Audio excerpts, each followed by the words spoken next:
हुआ कुछ ऐसा था कि मैंने लॉकडाउन के ठीक पहले पुणे से भोपाल की वर्मा बस की टिकट करवाई थी, क्योंकि ट्रेनों के संचालन पूरी तरह से बंद हो गया था। तो मैंने स्लीपर की सीट बुक करवाई थी, जहां मेरे अलावा कोई नहीं था।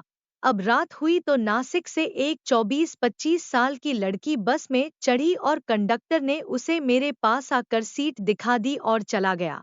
वो लड़की थोड़ी सकुचाई, पर मेरे पास आके बैठ गई और खाना खाकर लेट गई।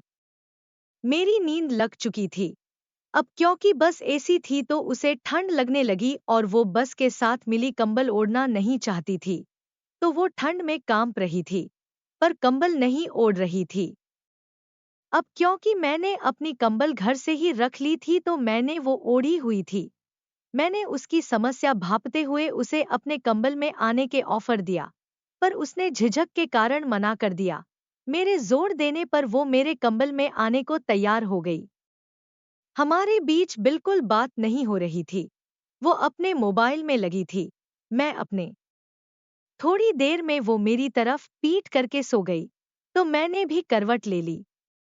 अब तक पूरी बस में सन्नाटा हो गया था, तो सबके साथ हम दोनों भी सोने की कोशिश करने लगे।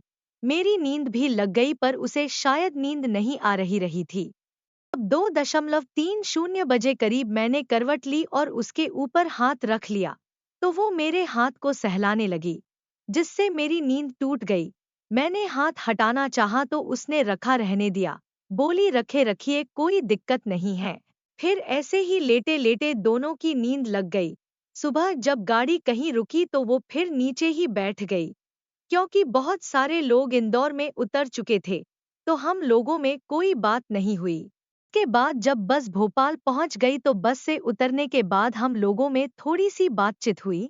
जैसे उसने बताया कि वो नासिक में बैंक में जॉब करती है और भोपाल अपने घर आई है।